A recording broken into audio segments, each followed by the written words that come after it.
नमस्कार, मैं हूं आपके साथ कविता थपलियाल और आप देख रहे हैं ईटी मनी बनो अपना फाइनेंस मिनिस्टर, जहां पर आपके निवेश पोर्टफोलियो से जुड़ी हर बात हम करते हैं। तो चलिए शो की शुरुआत करते हैं ऑन द शो के साथ।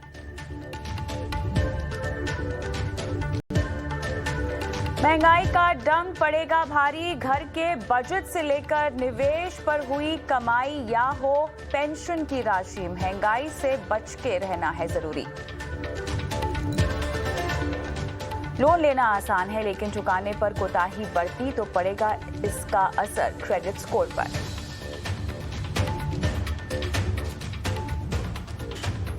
साथ ही आपको हम बताएंगे कि कैसे बनाए एक संतुलित निवेश पोर्टफोलियो। निवेश, insurance, credit card, loan, crypto currency से जुड़ा कोई भी सवाल हो तो आप हमें अपना सवाल भेज सकते हैं, व्हाट्सएप कर सकते हैं। नंबर है 9619873567।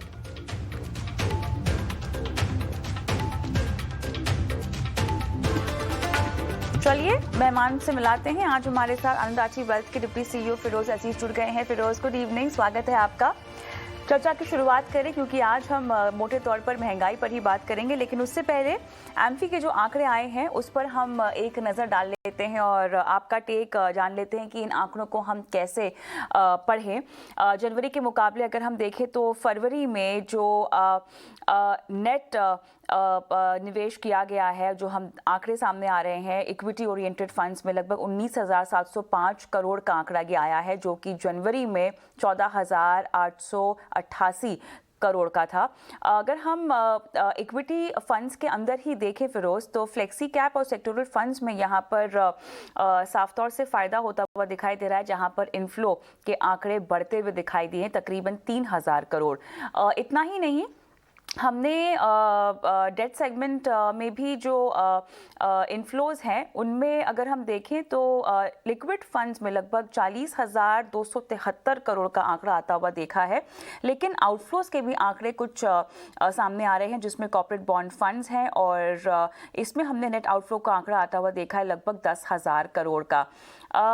फिरोज, सबसे पहले तो ओवरऑल जिस तरह से जो पॉलिटिकल टेंशन है उसके बावजूद हमने देखा है कि ज़्यादा डिफरेंस नहीं है, लेकिन नेट इनफ्लो के लिहाज से इक्विटी ओरिएंटेड फंड्स में अगर हम देखें तो थोड़ा सा बेहतर आंकड़ा या ज़्यादा आंकड़ा आता हुआ हमने देखा है।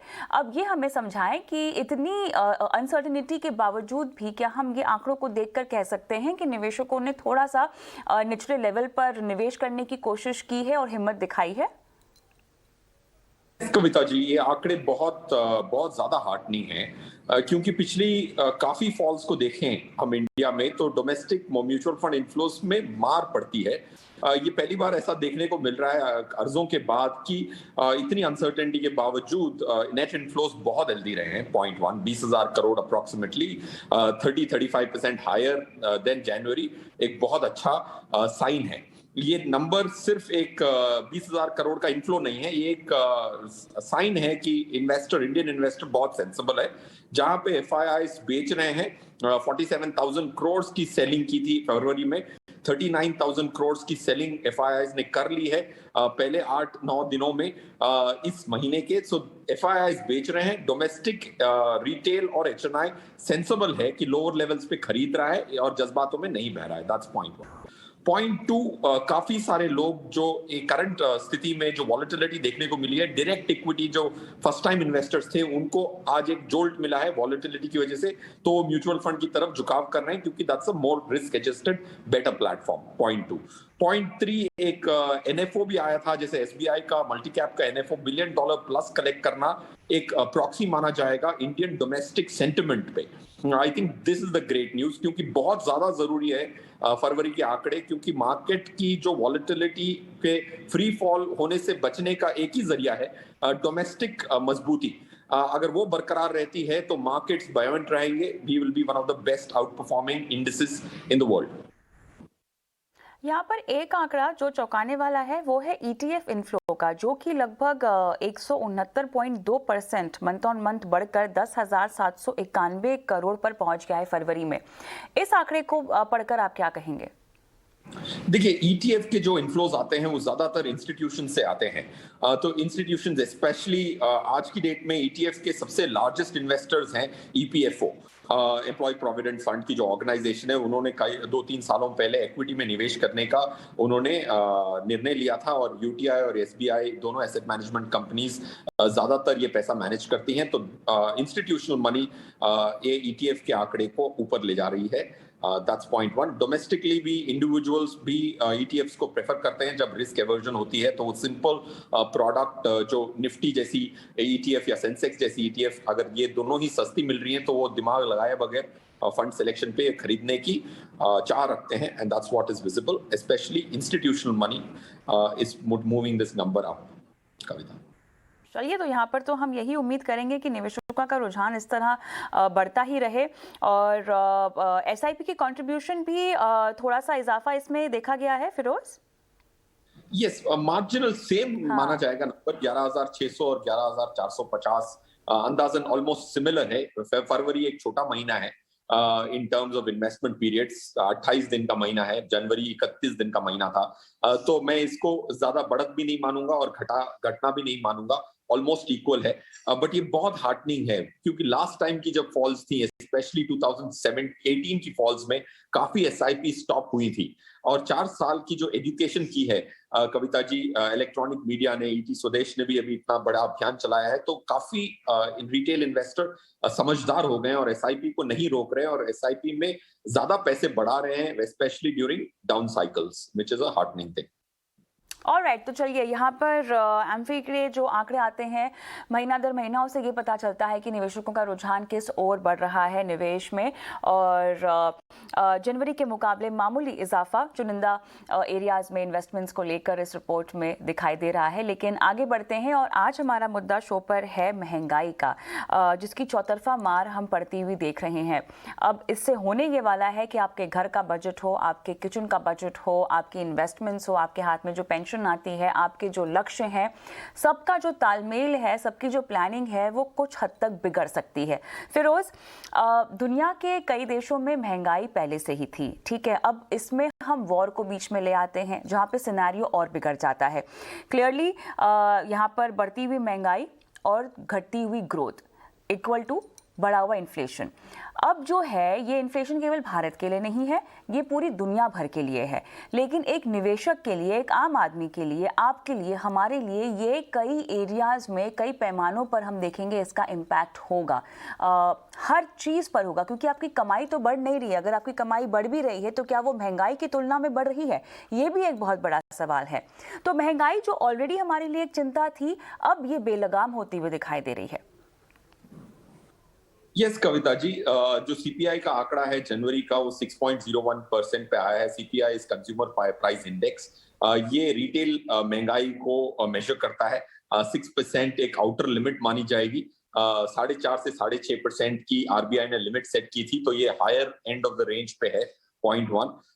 अगर सीपीआई को समझना है, महंगाई को समझना है, तो उसके कॉन्स्टिट्यूएंट समझने पड़ते हैं। उसमें 5 कॉन्स्टिट्यूएंट लार्जली होते हैं। फूड एंड बेवरेज होता है, इंटॉक्सिकेंट्स होता है, फ्यूल एंड लाइट होता है, हाउसिंग होता है, एंड फुटवेयर एंड क्लोथिंग होता है। ये 5 मेजर कंपोनेंट्स हैं जो मेजर होते हैं, तब जाके सीपीआई का एक आंकड़ा निकलता है। तो इन पे बढ़त आने की बहुत अच्छी संभावना है, स्पेशली जियोपॉलिटिकल अनसर्टेनिटी की वजह से। जो क्रूड ऑयल के जो दाम बने हैं, कच्चे तेल के जो दाम बढ़े हैं, $130 $125 पे चल रहा है पर गैलन। ये बहुत बड़ी बात है। तो इसमें महंगाई बढ़ेगी क्योंकि फ्यूल के प्राइस बढ़ते हैं तो ट्रांसपोर्टेशन बढ़ता है, हर चीज ट्रांसपोर्ट होकर आपके पास पहुंचती है, तो महंगाई बेलगाम जरूर हो रही है।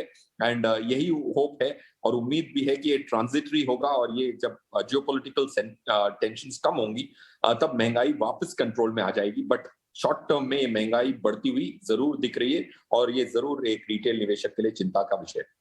में अगर हम देखें तो इसका इम्पैक्ट कितना गहरा पड़ सकता है? चौतरफा महंगाई बढ़ेगी, घर का, किचन का बजट तो बढ़ेगा ही बढ़ेगा, लेकिन आपके निवेश का क्या होगा और आपकी प्लानिंग का क्या होगा? देखिए, प्लानिंग का डेफिनेटली प्लानिंग पूरी गड़बड़ा जाती है जब अगर महंगाई हो जाती है तो। बट आई थिंक महंगाई एक स्पेसिफिक इंडिविजुअल के लिए अपने खर्चे पे निर्भर करती है। शायद आप इतना इंटॉक्सिकेंट्स पे खर्चा ना करें, फुटवेयर और क्लोथिंग पे ना खर्चा करें, तो आपका खर्चा कहाँ है उस पे आपकी महंगाई निर्भर करती है। एक जनता की महंगाई होती है, एक इंडिविजुअल की महंगाई होती है। अगर आपका खर्चा मेडिकल एक्सपेंस का है, एजुकेशन अब्रॉड का है, या फिर क्लब मेंबरशिप्स हैं, लग्जरी प्रोडक्ट्स हैं, या रियल एस्टेट बढ़ाना है, आपको अपना घर अपग्रेड करना है, तो महंगाई आपके बहुत एक पर्सनल वेरिएबल माना जाएगा, पॉइंट वन।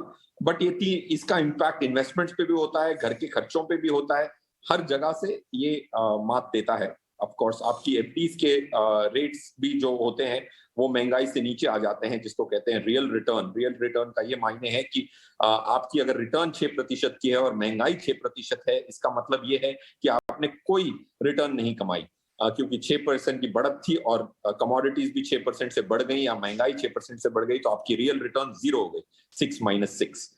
तो हर तीनों तरफ से आपको मार जरूर पड़ती है महंगाई की वजह से।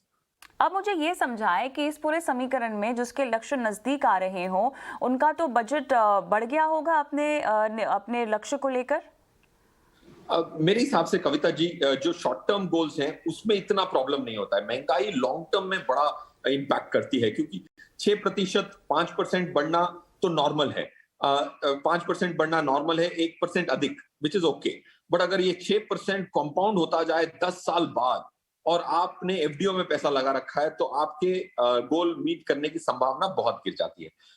बट आपका जो पॉइंट है, समझो किसी ने अभी वेडिंग प्लान की है अपने चाइल्ड की और इस साल है, अगर महंगाई बढ़ जाती है तो ऑफ कोर्स वो वेडिंग प्लान में एक्सपेंसेस आपके बढ़ जाते हैं शॉर्ट टर्म में, बट लॉन्ग टर्म में जो महंगाई का इंपैक्ट है वो काफी बड़ा होता है।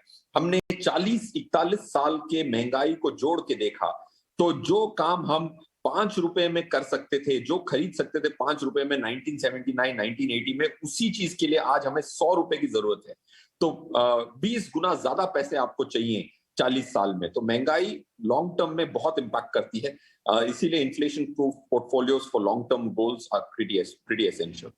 अब मुझे एक ऐसा नुस्खा आप दें जिससे हम महंगाई प्रूफ पोर्टफोलियो बनाएं। देखिए, महंगाई को कंट्रोल करना तो हमारे हाथ में है नहीं, लेकिन इसके लिए और इससे बचने के लिए, इससे निपटने के लिए एक रणनीति हमें बना लेनी चाहिए, और वो भी तब जब आपके पास एक सीमित कमाई हो, आपकी आय उतनी की उतनी ही है। खर्चों में कटौती करना, इसके अलावा और क्या कर सकते हैं?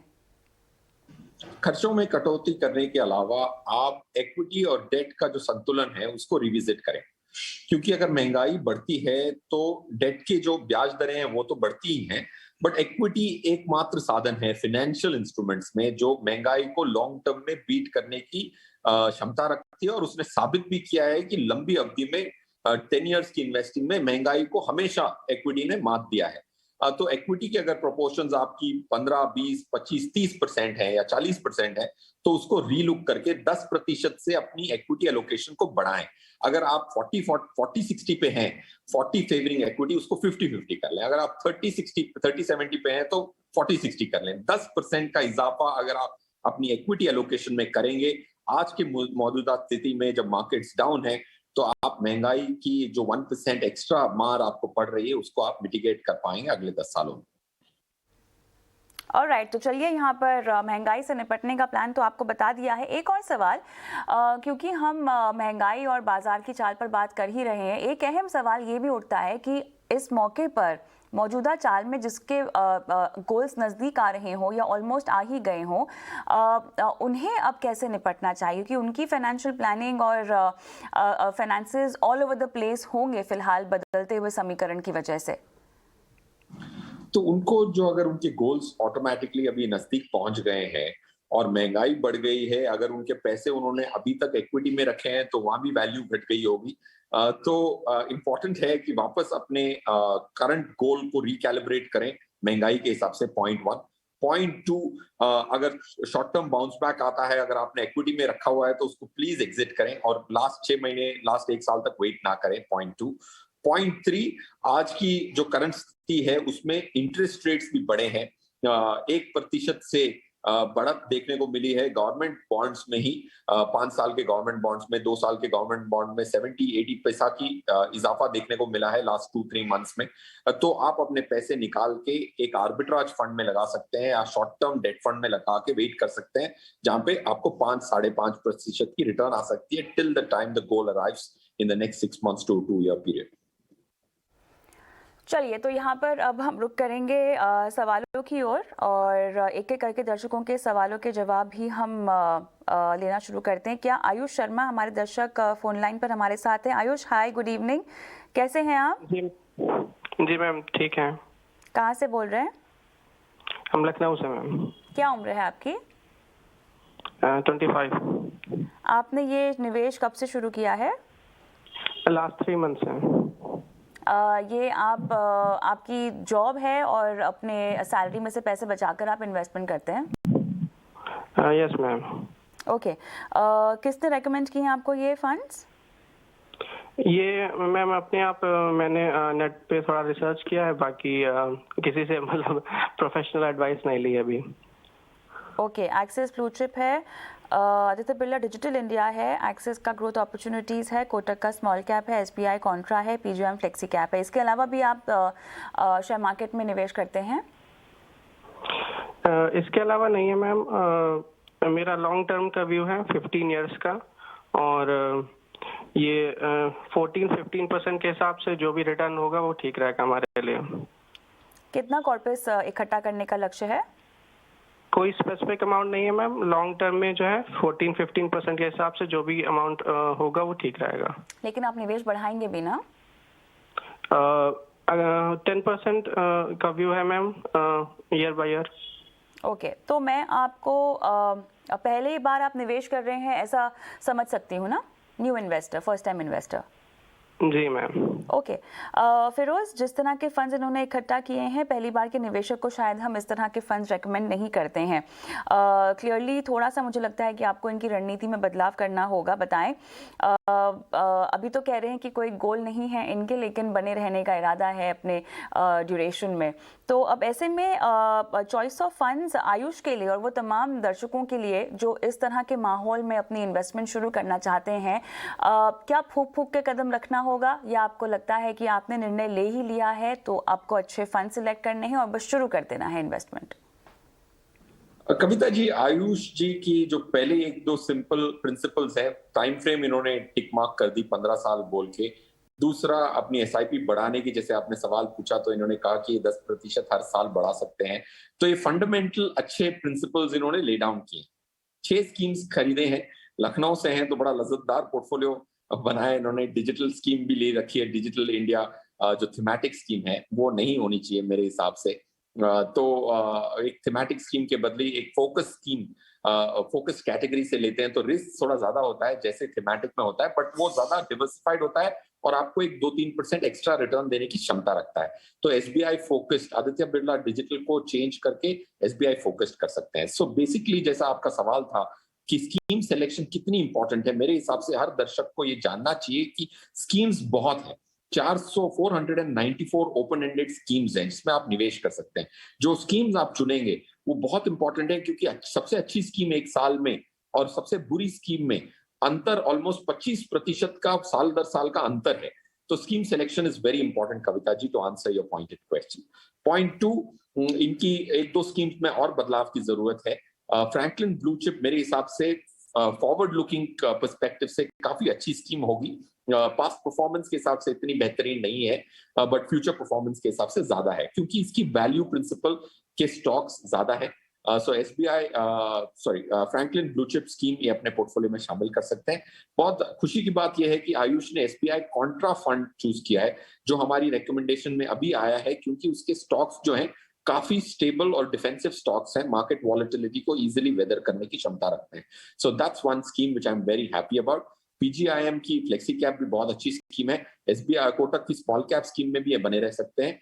2 स्कीम्स और ये पोर्टफोलियो में ऐड कर सकते हैं, Canara Robeco flexi cap and HDFC flexi cap. ये पूरी स्कीम्स आज की करंट कंटेम्प्रेरी मार्केट के आधार पर चुनी गई है और उनके इंडिविजुअल कॉन्स्टिट्यूएंट्स के बेसिस पे। So they should help you in these volatile times. Kavita ji, Ayush, और कोई सवाल पूछना चाहते हैं? No ma'am. Thank you so much, आपने अपना सवाल हमें भेजा और अब आपको जो बदलाव दिए गए हैं Franklin India blue chip, SBI focused equity, Canara bank flexi cap और एचडीएफसी फ्लेक्सी कैप आपको रेकमेंड किया है। इसमें आपको शुरुआत करनी चाहिए अपने इन्वेस्टमेंट की। अगला सवाल नवल का है। नवल, हाय, गुड इवनिंग, कहाँ से बोल रहे हैं? हाँ, गुड इवनिंग मैडम, मैं जयपुर से बोल रहा हूँ। चलिए, मुझे ये बताएं कि आपने ज़्यादा कुछ डिटेल नहीं दी है अपने पोर्टफोलियो में। आपने सिर्फ कहा है कि ये फंड्स हैं, 5 फंड्स हैं आपके पोर्टफोलियो में और आप 14,000 की एसआईपी कर रहे हैं। जी हाँ जी। क्या इरादा है इस इन्वेस्टमेंट से? नहीं, मतलब मेरे पूरा भी कोई ऐसी गोल या लाइबिलिटी नहीं, बस रिटायरमेंट के बाद कुछ कुछ पैसा फंड इकट्ठा हो जाए, इसी बेसिस पे कर रहा हूँ मैं। रिटायरमेंट के लिए कितना समय है? 5 साल है अभी। 5 साल है। और इस निवेश से आप अपने रिटायरमेंट की कमाई का बंदोबस्त करना चाहते हैं? हाँ, मतलब रिटायरमेंट के बाद कुछ कॉर्पस मेरे पास रहा है, इसे मतलब एक बचाने के ख्याल से, इसको सेविंग के ख्याल से। तो वो कितनी राशि होगी, वो कितने का अमाउंट होगा? नहीं, ये तो मैं नहीं किया हूँ, मतलब मैंने एक अपना इन्वेस्टमेंट चालू किया था 2018 से, ये चालू है, तो मैं इसको करते जा रहा हूँ। ये आपका 2018 से चालू है? जी हाँ जी। और आपके पास रिटायरमेंट के बाद रेगुलर इनकम के तहत बस यही निवेश होगा और कुछ नहीं होगा? नहीं, और भी है, जैसे अपने मतलब। तो इसको भी आप यूज करेंगे ना कि इसमें निवेश करते रहेंगे? नहीं, इसमें निवेश करता रहूंगा मैं। निवेश करते रहेंगे, चलिए ठीक है। ओके, तो फिरोज, अब मामला समझ में आ गया मुझे कि इनके पास रेगुलर इनकम का बंदोबस्त ऑलरेडी है और ये मेरे ख्याल से रिटायरमेंट के बाद भी इनके पास कुछ कॉर्पस बनता रहे उस लिहाज से इन्वेस्ट करना चाहते हैं और 2018 से ये शुरू कर चुके हैं इन्वेस्टमेंट। अब बताएं, अब रिटायरमेंट के बाद की ज़िंदगी के लिहाज से भी ये इक्विटी में निवेशित रहना चाहते हैं, वो सराहनीय बात है, लेकिन ये रिस्क कितना ले पाएंगे? कविता जी, एक अच्छी बात यह है कि 2018 से जो मार्केट ने उतार चढ़ाव दिखाई है, तो उसमें काफी रुपी कॉस्ट एवरेजिंग का फायदा मिला होगा नवल जी को, क्योंकि मार्केट्स ने पैंडेमिक भी देखा, 2018 में आईएलएफएस की बैंक्रप्सी देखी और मार्केट की वॉलेटिलिटी देखी, तो उसकी वजह से जो एसआईपी इन्होंने कंटिन्यू रखी है उसमें काफी अच्छे यूनिट्स इकट्ठे हुए होंगे लोअर लेवल्स पे भी। पॉइंट 1। पॉइंट 2, अच्छी बात इनके पोर्टफोलियो की ये है कि पांचों स्कीम्स जो हैं डिफरेंट कैटेगरी की हैं। काफी बार ऐसा होता है कि कोई निवेशक 3 स्कीम्स आउट ऑफ 5 स्कीम्स एक कैटेगरी के ले लेते हैं, 5 डिफरेंट कैटेगरी की स्कीम का पोर्टफोलियो अच्छा बिल्ड किया है इन्होंने। पॉइंट 3, जो आपने क्वेश्चन पूछा कविता जी की रिटायरमेंट के बाद कितना रिस्क एपेटाइट होगा, ये इस पे निर्भर करेगा कि उनकी जो दूसरी सोर्स ऑफ इनकम है वो रिटायरमेंट के कितने सालों तक उनको वो काम आ सकती है। अगर वो 2 साल में खत्म हो जाएगी दूसरी इनकम तो रिस्क नहीं ले पाएंगे। अगर वो दूसरी जो सोर्स ये इकट्ठा कर चुके हैं वो 10 साल तक काम आ सकती है रिटायरमेंट के बाद भी, तो इनकी रिस्क एपेटाइट बरकरार रहेगी after retirement as well, because he also has another corpus which can take care of his livelihood for 10 big years. So that's what it will depend on. Point 3. Point 4, इनके schemes को मैं अगर recommend करूं तो इनके पास पारंपरिक जो flexi cap है उसको जरूर इनको कंटिन्यू करना चाहिए। मेरा एसेट लार्ज कैप की जो इनकी स्कीम है उसके फ्रेश इनफ्लोज को बंद करके अगर फ्रैंकलिन इंडिया ब्लू चिप में इन्वेस्ट करेंगे और एग्जिस्टिंग यूनिट्स मिराई के बरकरार रखेंगे तो बेहतर होगा मेरे हिसाब से, क्योंकि एग्जिट लोड्स होंगी लास्ट किश्तों की, तो you can wait for some more time for the current investment. और कोटक इमर्जिंग एक्विटीज हमारे हिसाब से एक मिड कैप स्कीम जो है पंकज टिब्रेवाल जी की 7-8 हजार करोड़ की स्कीम है, वो बहुत अच्छी स्कीम है from a future stand point. Mid cap में एसबीआई कॉन्ट्रा को ही शामिल कर सकते हैं, इन्वेस्ट को कॉन्ट्रा के बदले, एंड एसबीआई फोकस्ड एक्विटी, ये 2-3 स्कीम से जरूर ऐड कर सकते हैं। Total 5 schemes of different categories would be a good portfolio Naval ji for you. Alright, चलिए आगे बढ़ते हैं और अगले दर्शक अरिंदम हमारे साथ फोन लाइन पर हैं। अरिंदम जी। या कविता, मैं ऑडिबल? जी, पूछिए, सवाल पूछिए। Right, so Kavita, question in English is that I have my SBI long-term equity fund, and this has been for more than 10 years with me, more than 10 to 15 years with me. Now, I haven't redeemed it as of yet, but whenever I need some funds, I redeem it by part. So is it a good idea that I should do that when I need funds, or should I switch from this tax gain fund which has its utility completed and switch on to something like an SBI small cap fund. That's question number one. Question number two is for geographical diversification. I had invested in MSCI EAFE fund. Now, SEBI put a stop on further investments for some reason. So is that started off? Has SEBI re-permitted the investment into the funds? And my regards to Mr. Feroz Ali. Thank you Arindam, आपने अपना सवाल पूछा। पहले सवाल से मैं शुरुआत करूंगी। आपको अगर पैसों की ज़रूरत पड़ती है अरिंदम, तो आप इसी फंड से क्यों निकालना चाहते हैं? Because I checked the ratings of this fund and it's an average performer right now, and I use it somewhat of a fixed deposit. So whenever I need funds for some monthly expenses or something, I withdraw funds from it. And और ये आप अभी कर रहे हैं ना? Correct, अभी से शुरू किया, 10 साल पूरे होने के बाद से शुरू किया है। करेक्ट। इन्वेस्टमेंट बंद कर दी कि इन्वेस्टमेंट भी चल रही है? इन्वेस्टमेंट बंद कर दिया मैंने। ठीक है, चलिए, तो इससे तो आप निकल ही सकते हैं पूरी तरह से। फिरोज, ELSS स्कीम में देखिए, अगर ये SIP भी कर रहे होंगे तभी भी उस SIP के भी 3 साल तो पूरे हो ही चुके होंगे।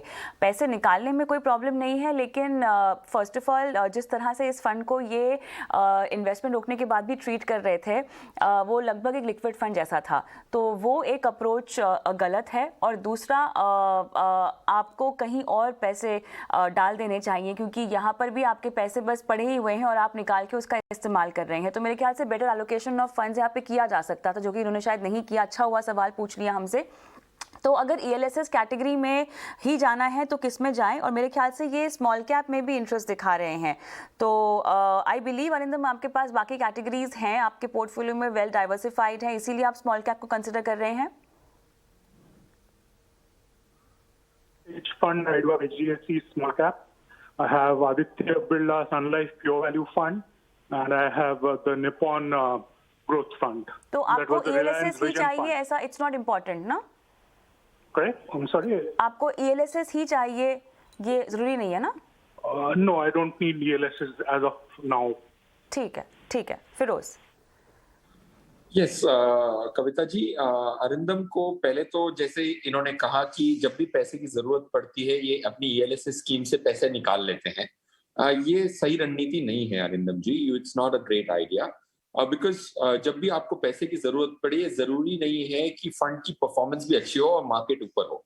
तो आपको एक चीज करनी चाहिए कि आपकी जो अगले 1 साल की जो एक्सपेक्टेड एक्सपेंसेस हैं, एटलीस्ट उतनी निकाल के डेट में रख लेनी चाहिए, ताकि आप बार बार इक्विटी को ना छेड़ें पैसे निकालने के लिए। That's point 1। Second point, ELSS scheme में SBI की लॉन्ग टर्म इक्विटी फंड सबसे बेहतरीन स्कीम नहीं है, क्योंकि खुद ही ने इन्होंने भी कहा कि एक medium performing, average performing scheme है। ELSS में मेरे हिसाब से एक छोटी स्कीम जो क्वांट की टैक्स प्लान है, और छोटी स्कीम है बट उसकी परफॉर्मेंस अच्छी आने की उम्मीद है, तो that's a good replacement for an ELSS scheme, अगर आपको ELSS की ATC की आज भी रिबेट मिलती है तो। Point 2। Point 3, small cap scheme में भी ऐसा ही होता है, जैसे आपने SBI स्मॉल कैप क्या कहा, उन्होंने भी अपने इन्वेस्टमेंट्स को रोक लगा दी है। आप उसमें लमसम इन्वेस्टमेंट नहीं कर सकते, मैक्सिमम SIP कर सकते हैं स्मॉल कैप में। तो it is not possible to move your ELSS money, SBI long term equity money to SBI small cap. वैसे ही जैसे आपने MSCI के जो इंटरनेशनल फंड में डाला है, उसमें भी रोक लगा दी गई है, क्योंकि सेबी ने ये कहा है कि पूरी इंडस्ट्री एक लिमिट तक ही इंटरनेशनल एक्विटीज में एक्सपोजर ले सकती है, और आज की करंट एक्सपोजर उसको ऑलरेडी ब्रीच कर चुकी है। इसीलिए सब इंटरनेशनल स्कीम्स ने पैसा लेने का मना कर दिया। तो आपको पॉइंट 1, पैसे कार्व आउट करने चाहिए, ELSS स्कीम बदलानी चाहिए अगर ELSS ही चाहिए, वरना दूसरी स्कीम्स चाहिए तो अच्छी बेहतरीन स्कीम्स हैं। आपने अपनी स्कीम बताई Aditya Birla pure value. I think Aditya Birla Pure Value के बदली, if you look at an ICICI Value Discovery Fund, same principle, but a better scheme from a future standpoint would be a good replacement. Arindam, और कोई सवाल पूछना है?